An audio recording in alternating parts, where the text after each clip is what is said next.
Greetings, guys and gals, to another Jabber Jabber. This is going to be the epic game Flash versus Stork, played on November the 1st, 2010. In the 10-11 Pro League season. This game is epic from what I hear. I have not spoiled it for myself, so I have no idea who's going to win. But anyways, this is going to be on Benzene and Rolster versus Samsung Khan Set 2. If we look here at the player stats, it appears that Stork surprisingly has actually won more of these matchups, 9-6 and 2-4. I don't know what that bottom stat was, but I think that he has a better win record against Flash than Flash has against him. And Stork is an amazing Protoss player, always way up there, always one of the best. And spawning at the top right is going to be Stork as the teal Protoss, also doing a little bit of gas steal here. And at the bottom left we have Flash as the blue Terran. I cannot wait for this game. And before we get into it a little bit too much, I just want to apologize for not uploading a video for the past, I think, like 2 days or something. I know that's not a long time, but at the same time, with John747's channel being down, it's hard for you guys to get videos and stuff like that. It's hard for me to get VODs to cast as well, and so I just want to apologize by that. It's not the VODs by any means, or my sources. It's more of me having a lot of schoolwork since I am in college, a lot of stuff to do. That probe doing a little bit of harassment on those SCVs. The SCV is going to have to pull at least two, pull the third one for a little while there, just to get that probe off of that SCV so that racks could go up. So doing a good job of harassment here, almost Bisu-esque probe micro is Stork. And Stork and Bisu have always been, contending for the #1 Protoss spot. Them and Cal, and some of them.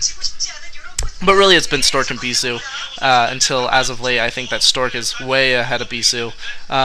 Until very, very late. Last year he was definitely ahead of Bisu. Bisu was a little bit of a disappointment last year, and doing a little bit of an actual gas steal there.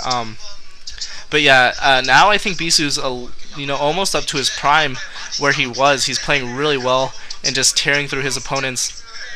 Looks like no real cheese is going down. Quick CC, racks into CC for Flash here, and a quick Nexus for Stork. So we are going to go into more of a macro type game rather than any type of rushes.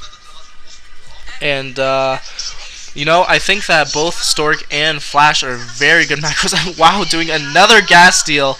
That probe getting picked off though, but both of those gases being taken by Stork, and he's really going to delay any type of tech that's going to come out for Flash.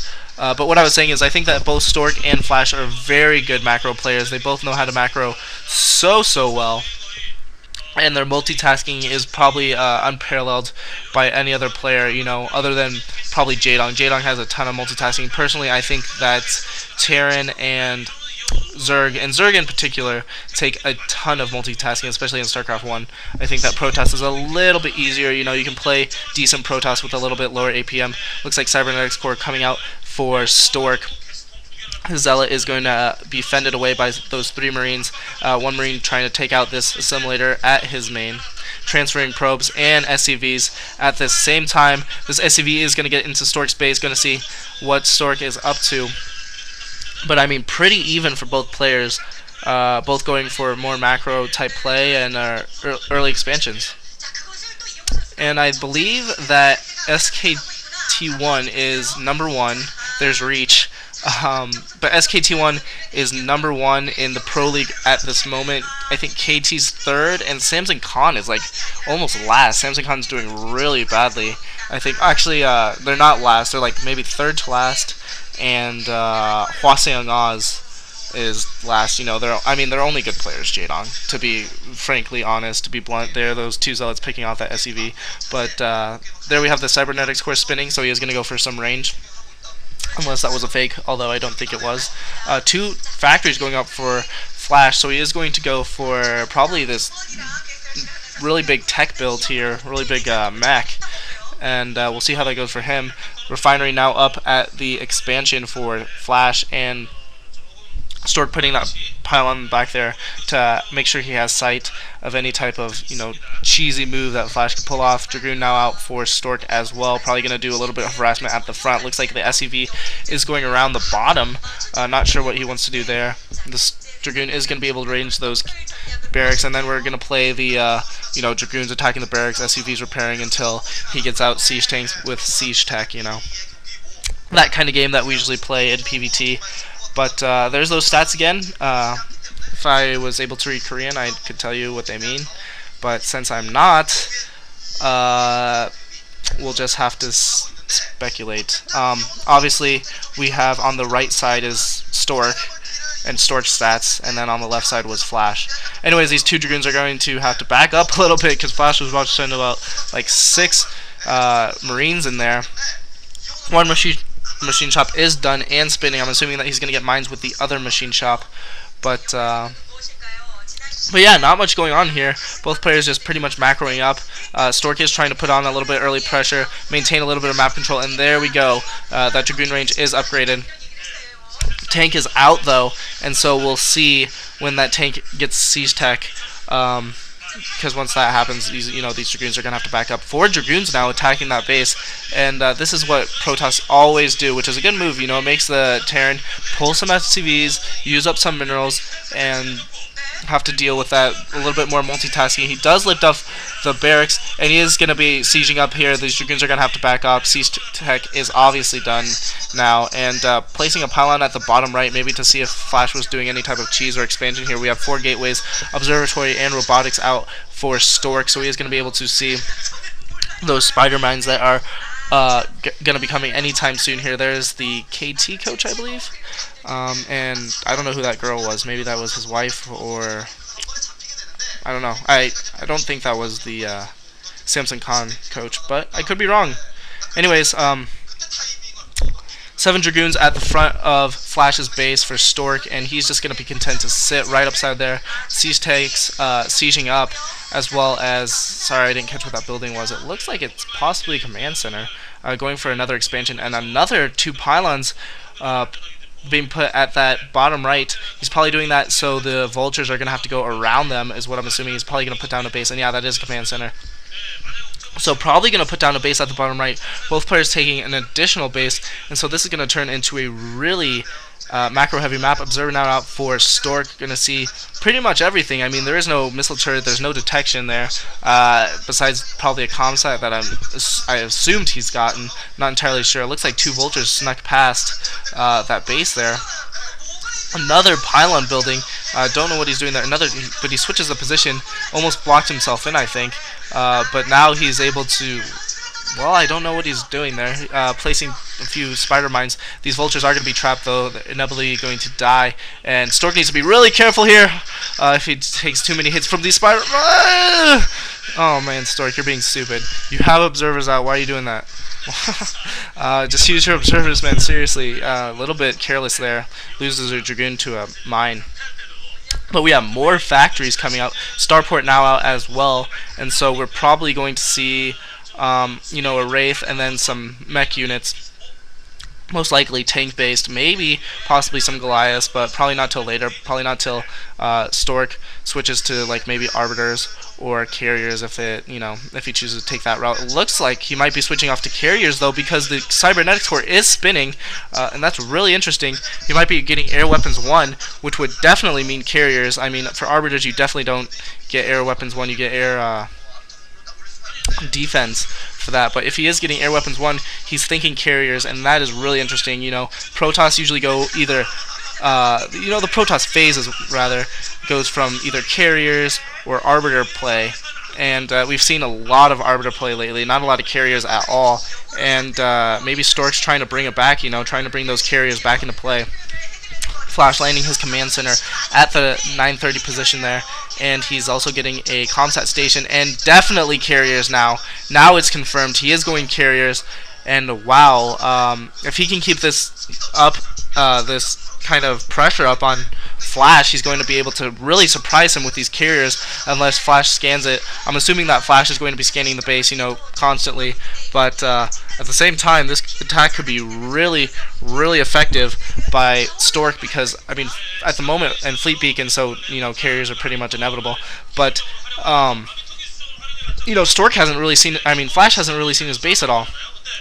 And he has no Goliaths out. I mean, he's purely going Siege Tank and Vulture.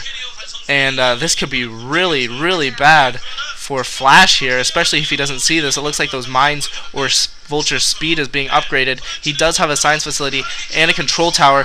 Dragoons engaging Vultures here. These Vultures are going to have to pull back, not getting off any mines, and they're just getting slaughtered here. Stork doing a really nice job. Vultures are going to have to pull back, but now Flash is moving out with his force, moving out with some tanks, Marines, and Vultures alike, and Stork is going to have to be able to defend against this. He only has pure Dragoons. Doesn't have zealots, doesn't even have speed lots, didn't build a citadel at all, and he might, okay, he does have an observer that I was going to say he might run right into that. He's going to run in right into this tank line, though. He's going to have to back up. He's taking way too many hits, and those are free hits that those siege tanks got on those Dragoons. Not very good by Stork here. It looks like, well, now we switch to Flash's view, and you can just see the pure micro of these players. They're just constantly, macroing up, building turrets in the middle of the base to pick off not in the middle of the base, middle of the map rather, to pick off observers. Now he does have a citadel to get zealot legs, but his stargates are pumping out carriers as we speak. So those things should be out in about probably 3 or 4 minutes. I'm assuming Vulture's placing down more mines. Now he has some zealots. Oh my gosh, Stork, what are you doing, man? You have that observer. Losing another Dragoon to a mine. This is really painful. I mean, he has the observers. I don't know why he's not using him. He needs just like maybe 1 or 2 more. Picking up another base at the top left. My gosh, Flash, might be overextending himself though. Good pylon placement there. Those Vultures not able to do any type of harassment. But wow, and Stork picking up a base at the 12:30. So huge macro game from both of these players. I've never seen anything quite like this in my time, at least, or the games I've watched. Never seen like players just constantly picking up bases. This is just crazy. Usually, you go to 2 bases, attack, and go up to 3, stuff like that. We do have charm boosters for those Goliaths, so they're going to be really effective. And I wonder if Flash has scanned this, if he knows that these carriers are coming, because, I mean, Goliaths versus carriers is pretty even. Carriers have to have really good micro, though. At the same time, if he just masses Goliaths, this could be really bad. But at the same time, I think if he went carrier, like something like carrier zealot, that would be pretty good. That would be a pretty good attack there. But there's just so much mech there, and both players have huge armies coming pretty much out of nowhere. Engagement here, zealots going in. I don't believe they have speed. Dragoons fighting off the Vultures, and they're going to have to back up. Now, tanks sieging up. Stork's falling back. He knows that he cannot afford to have all those free shots on his units from those siege tanks. Flash unsieging. Now taking the 11:30 base, rather. And the carriers are now out. We have about 6 carriers coming in here. Really nice job by Stork. Engagement here. Dragoons fighting zealots. Dragoons fighting Goliaths, Dragoons fighting Marines, everything's fighting everything. Now the carriers come in. I don't know if Flash was caught off guard by this, but now the carriers are in play, and the zealots, he needs more zealots though. He needs more zealots to attack. He needs to attack the siege tanks. Huge engagement here, not losing any carriers, not really getting any hits off the carriers. Now he's getting hits off the carriers. 1 carrier goes down there, and that's bad for Stork. Stork really needs to keep his carriers alive. Carriers are really costly, but really effective at the same time. But against these Goliaths, they are going to be really hard to maneuver. He needs to use these ridges, as you can see him there, maintaining his kind of line of carriers there. The siege line sieges up and just rains on these Dragoons. Absolutely rains on them. But at the same time, these zealots are going in, killing off these Goliaths, and that's exactly what I was talking about. But these Goliaths are moving in, and now these carriers are going to go down. One of these carriers goes down. Only about 4 carriers, I believe, that are left. Another carrier might go down. Turning back around, Flash is now attacking the carriers again. The carriers are attacking the Goliaths, and this is just a back and forth battle. Here we go, and Stork looks a little bit worried here. Stork looks a little bit worried. Looks like his plan is definitely foiled. Now Flash is just going pure tank Goliaths, and that's going to be really effective against these carriers. I mean, Goliaths are just really kind of cheap to produce. He's getting another base at that